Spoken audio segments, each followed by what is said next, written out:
Hello friends, કેમ છો? મજામાં? फ्रेंड्स, हम जो लास्ट वीडियो में कर रहे थे असेक्सुअल रिप्रोडक्शन, उसी को हम आगे कंटिन्यू कर रहे हैं। तो हमारा जो नेक्स्ट टॉपिक आता है वो क्या है? फ्रेगमेंटेशन। फ्रेगमेंटेशन क्या होता है और रीजनरेशन क्या होता है? इनको ध्यान से समझना, इनके ऊपर क्वेश्चन भी आता है। इन दोनों में क्या डिफरेंस है? और जहाँ तक बच्चे इसमें कंफ्यूज रहते हैं कि दोनों में क्या डिफरेंस है, तो आपको बहुत ध्यान से समझना है इन दोनों को कि क्या टॉपिक्स है और क्या कहना चाह रहा है।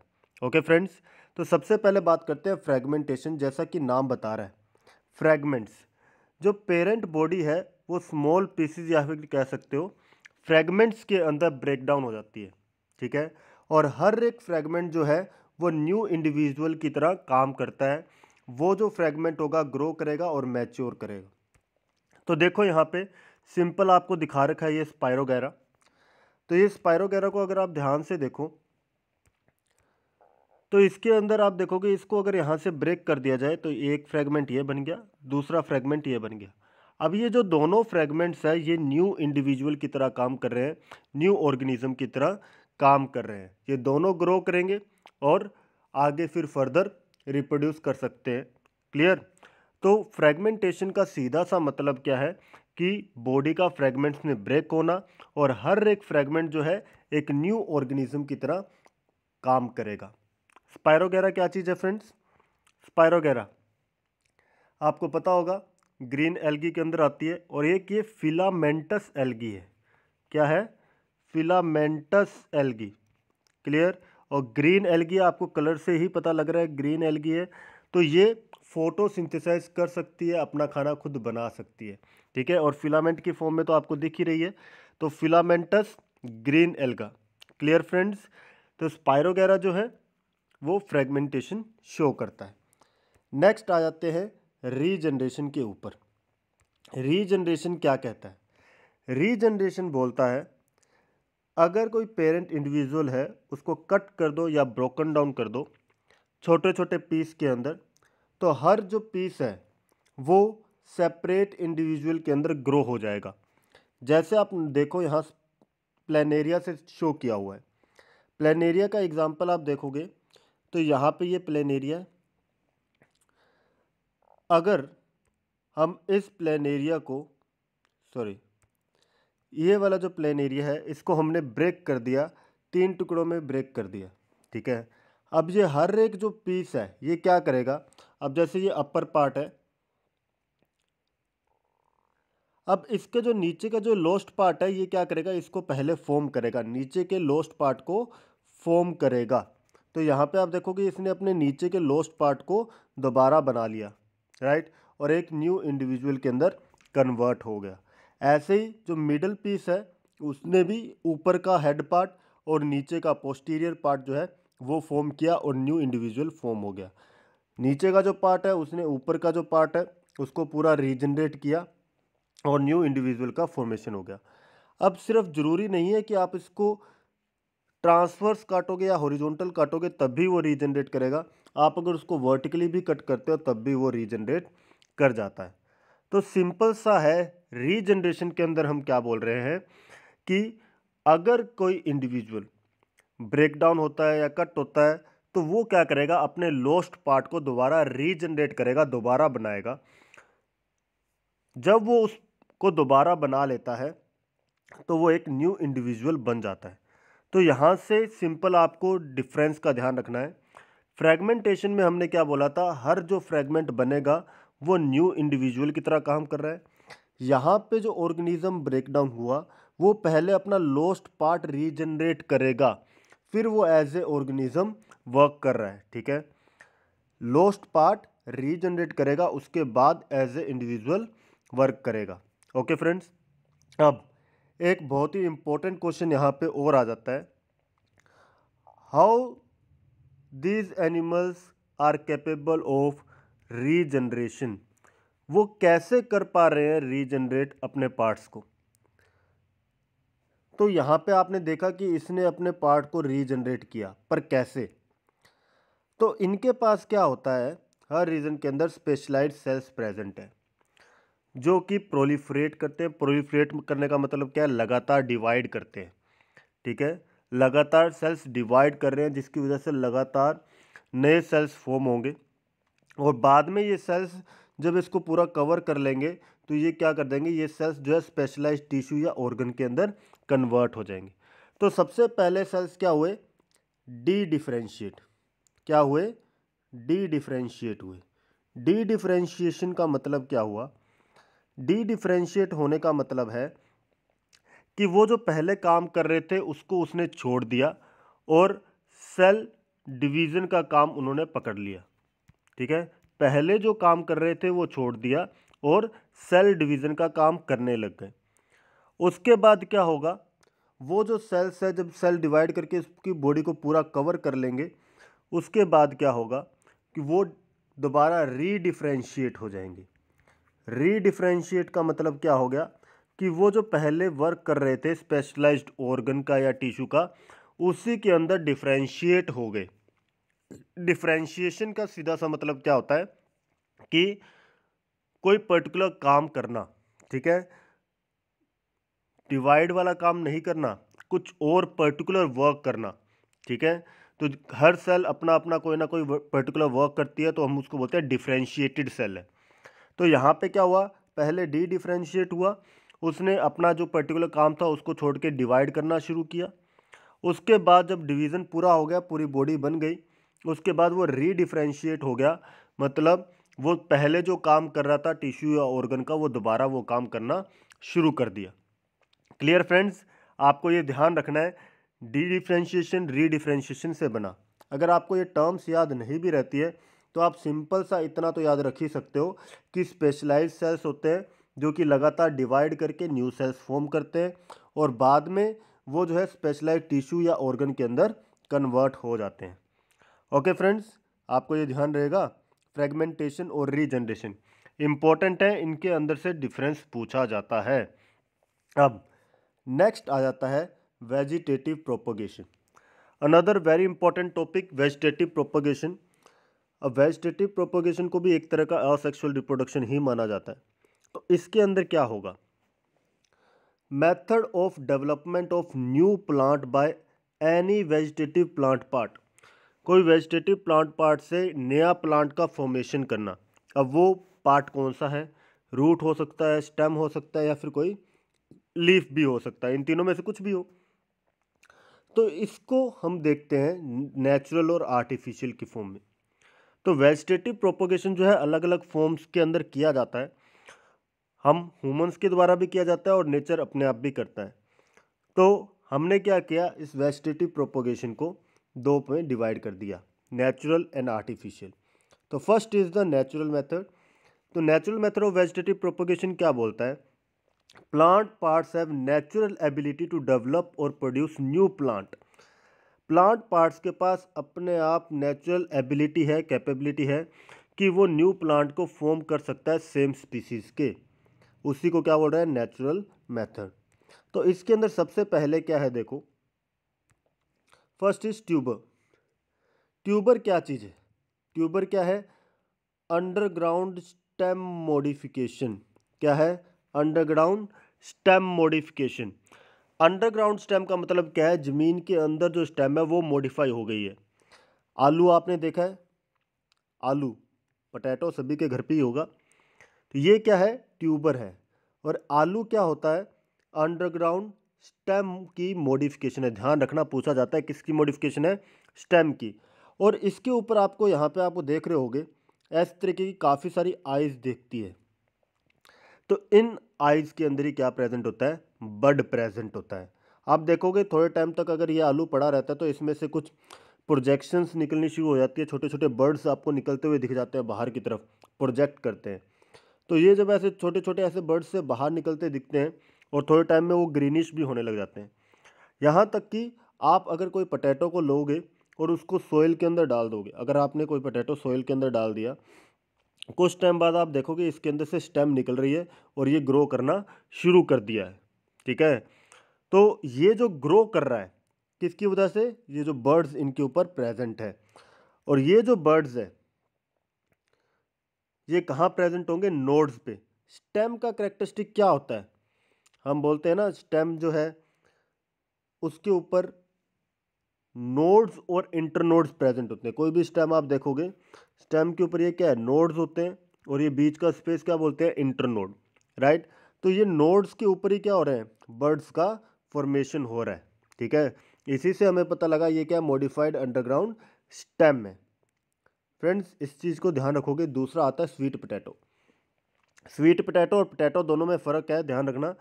स्वीट पोटैटो, यहाँ पे आपको फोटो दिखा रखी है स्वीट पोटैटो की, ये मॉडिफाइड ट्यूबरस रूट है, ये रूट की मॉडिफिकेशन है। जबकि पोटैटो जो था ये किसकी मॉडिफिकेशन थी, स्टेम की। ये डिफ्रेंशिएशन ध्यान रखना है दोनों का। स्वीट पोटैटो किसका है, रूट का मॉडिफिकेशन है, जो कि ग्रो हो रहा है लीफी शूट के अंदर सोइल में। तो यहाँ पे भी जो है इस रूट्स के पास कैपेबिलिटी है, कुछ बर्ड्स वगैरह जो इसके ऊपर प्रेजेंट होंगे वो डेवलप हो सकते हैं लीफी शूट के अंदर। सिंपल है, राइट। नेक्स्ट आता है राइजोम।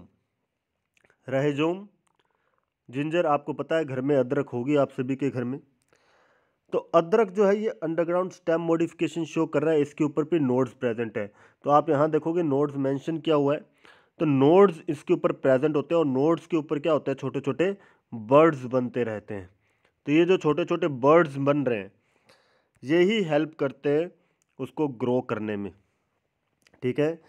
राइजोम किसके अंदर होता है, जिंजर के अंदर। अंडरग्राउंड स्टेम मॉडिफिकेशन है, स्टेम है कैसे पता लगा, इसके ऊपर नोड्स प्रेजेंट है, ये भी अंडरग्राउंड है, मतलब जमीन के अंदर ही ग्रो कर रहा है, क्लियर। इसके भी नोड्स के ऊपर बर्ड्स प्रेजेंट होंगे जिसकी हेल्प से ये ग्रो करेगा। नेक्स्ट आता है कॉम्स। ये भी अंडरग्राउंड स्टेम मॉडिफिकेशन है, इसके ऊपर भी बर्ड्स प्रेजेंट होंगे। ये किसके अंदर प्रेजेंट है, कोलोकेशिया। अरबी के बारे में तो आपको पता ही होगा, यहाँ पे आपको दिखा रखी है। तो इसके ऊपर आपको ये बर्ड्स इसके ऊपर इजीली देखने को मिल रहे हैं। ये जो बर्ड्स हैं ये हेल्प करते हैं ग्रो करने में। अरबी, इसके ऊपर ये आपको इंटरनोड्स भी दिख रहे हैं, नोड्स भी दिख रहे हैं, इजीली आप देख सकते हो, यहाँ पे लेबल भी किया हुआ है। तो नोड्स और इंटरनोड्स इसके ऊपर प्रेजेंट है जिसकी मदद से वो ग्रो कर रहे हैं। ओके फ्रेंड्स, नेक्स्ट जो आता है रनर। ये क्या है, क्रीपिंग मॉडिफाइड स्टेम है। क्रीपिंग का मतलब क्या होता है, रेंगने वाला, मतलब जमीन के साथ साथ चलता है। तो ये किस में देखने को मिलता है, साइनोडोन डक्टाइलम, दूब ग्रास। तो ग्रास आपने देखी है, आपके घर के आसपास कहीं ना कहीं गार्डन वगैरह में आपको इजीली ग्रास देखने को मिल जाती है। तो ग्रास कैसे ग्रो कर रही है वो समझो। तो ग्रास कैसे ग्रो करती है, मान लो ये जो है यहाँ पे ये ग्रास ग्रो कर रही थी, ठीक है। अब क्या होता है, ये ग्रास जो होती है इसको कभी ध्यान से देखोगे तो इसके ऊपर भी आपको यहाँ पे ऐसे नोड्स मिलेंगे। तो जब ये इस तरीके से नीचे गिरती है तो इसका नोड यहाँ पे कांटेक्ट में आता है, ये क्या करता है, रूटिंग बनानी शुरू कर देता है। अपर पार्ट ये ग्रो कर रहा है, फिर ये गिरता है, ये इधर कांटेक्ट में आया तो यहाँ पे जो नोड्स होंगे वो रूटिंग शुरू कर देंगे, और इस तरीके से वो क्या होगा, ऐसे ग्रो करती जाएगी, आगे की तरफ बढ़ती जाएगी। इसी को क्या बोल रहे हैं, रनर। रन कर रही है ना, आगे धीरे धीरे बढ़ती जा रही है, तो इसको क्या बोल दिया, रनर। तो आपने भी देखा होगा, कोई भी फील्ड है, अगर कोई भी फील्ड है उसके एक कॉर्नर के अंदर आप ग्रास लगाते हो, धीरे धीरे वो फैलती जाती है और पूरे एरिया को कवर कर लेती है ना। तो ये क्या है, रनर वाली प्रॉपर्टी है जिसकी वजह से वो साइनोडोन डक्टाइलन दूब ग्रास जो है ग्रो कर रही है। तो इसको क्या बोल दिया, क्रीपिंग मॉडिफाइड स्टेम।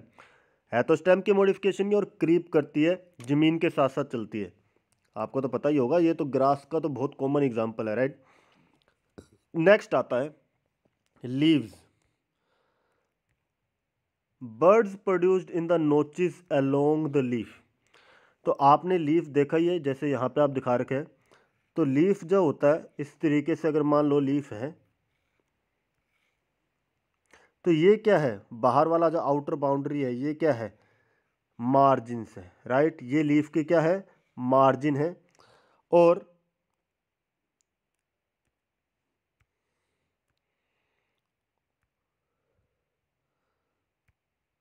ये वाला जो एरियाज है ये क्या है, नोचेस है।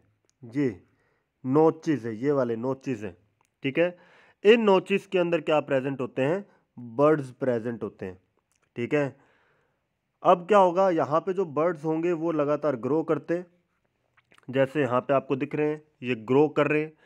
जैसे सोइल के कांटेक्ट में आते हैं तो ये एक न्यू प्लांट फॉर्म कर देते हैं, ठीक है। तो सिंपल सा है, बर्ड्स जो होंगे उनके नोचिस के अंदर,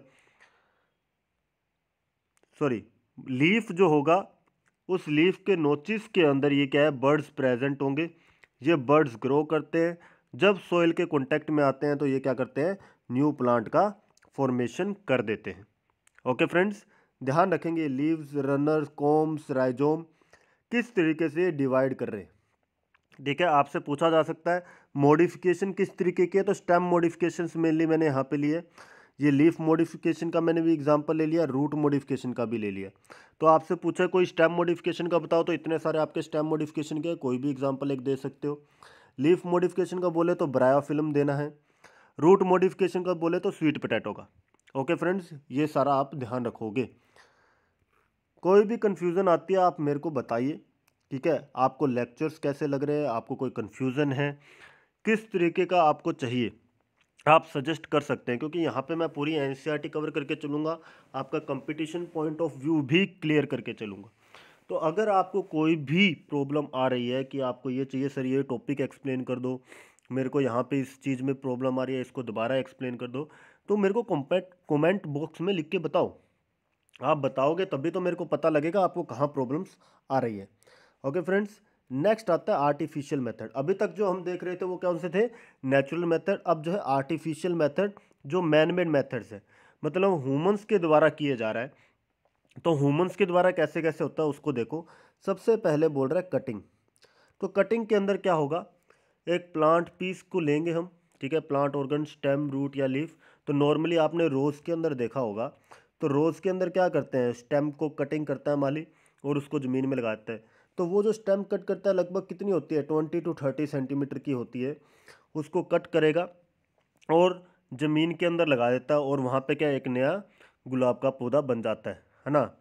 तो इसी तरीके से क्या होता है, लीफ की कटिंग करके भी, ब्रायोफिल्म हमने अभी देखा था, उसके नोचिस के अंदर हमने देखा था ना, यहाँ पे नोचिस के अंदर बर्ड्स डेवलप हो रहे थे हर नोच के अंदर, राइट। तो नोचिस के अंदर बर्ड डेवलप हो रहे हैं, तो हम उसको कट करके वहाँ से लगा सकते हैं। स्टेम कटिंग के अंदर रोज़, शुगर केन ये आ जाते हैं, जिनकी स्टेम कट करके अगर आप लगाते हो तो वो न्यू प्लांट की तरह ग्रो करेंगे।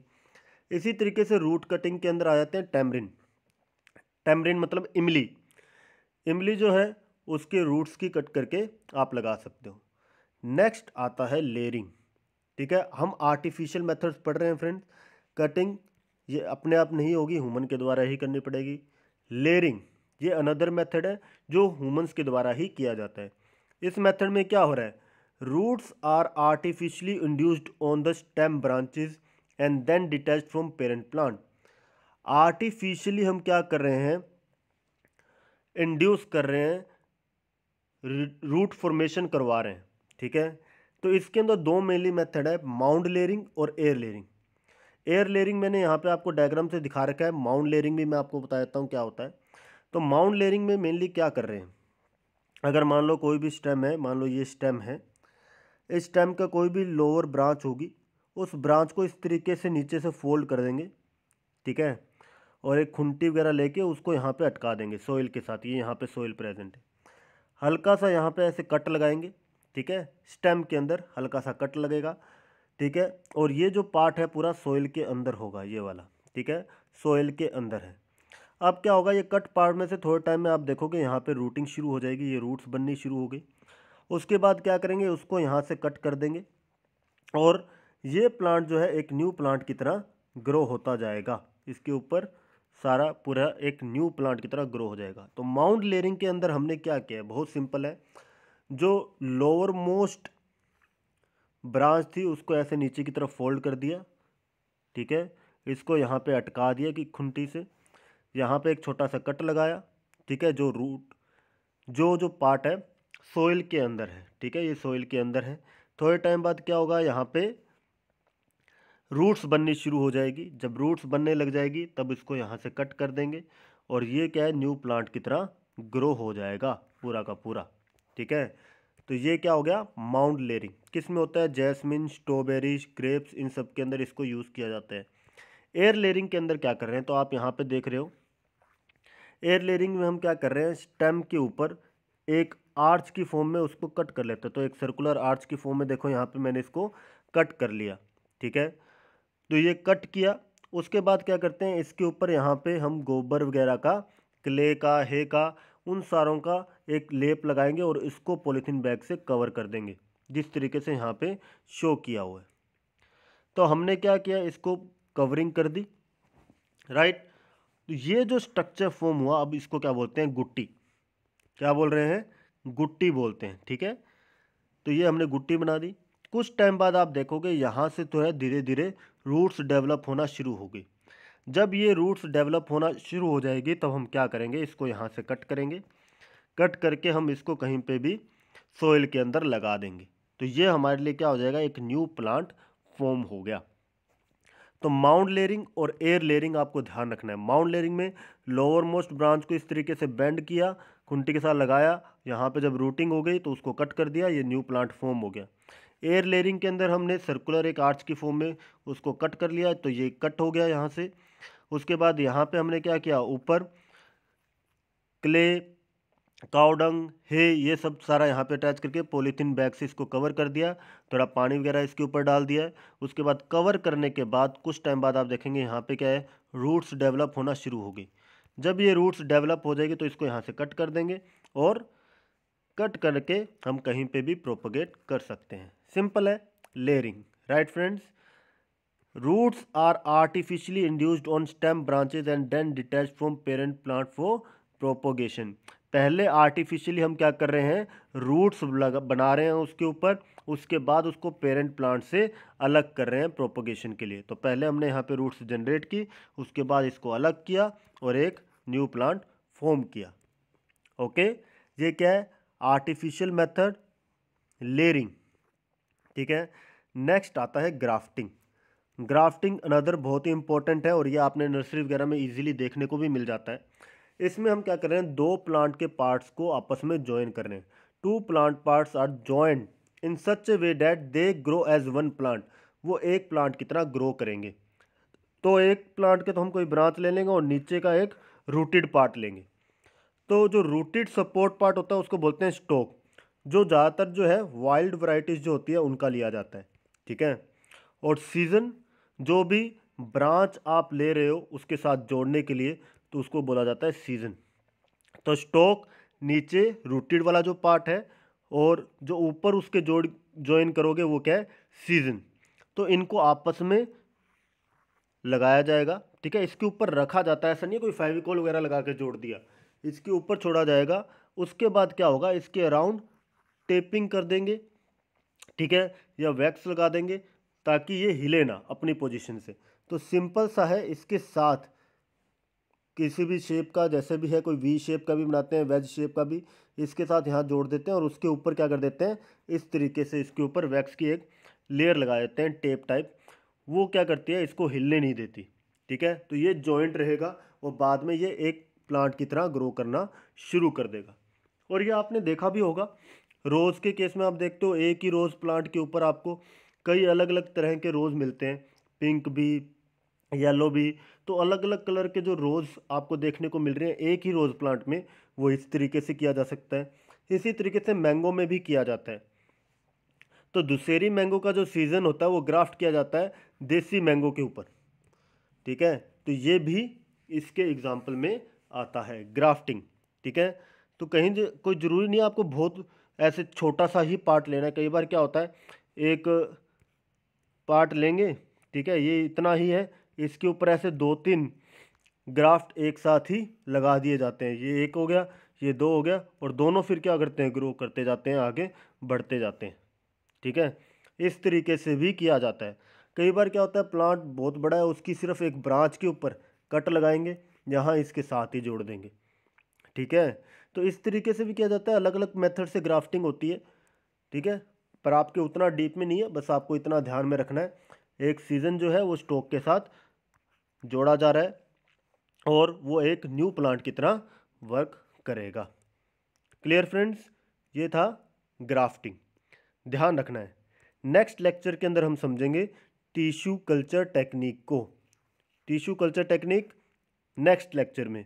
अब तक जो हमने डिस्कस किया, क्या क्या हमने डिस्कस कर लिया, एक तो हमने डिस्कस किया ग्राफ्टिंग के बारे में, फिर हमने डिस्कस किया लेयरिंग, ठीक है, लेयरिंग हमने डिस्कस किया, कटिंग भी हमने डिस्कस किया, राइट, आर्टिफिशियल मेथड्स के अंदर।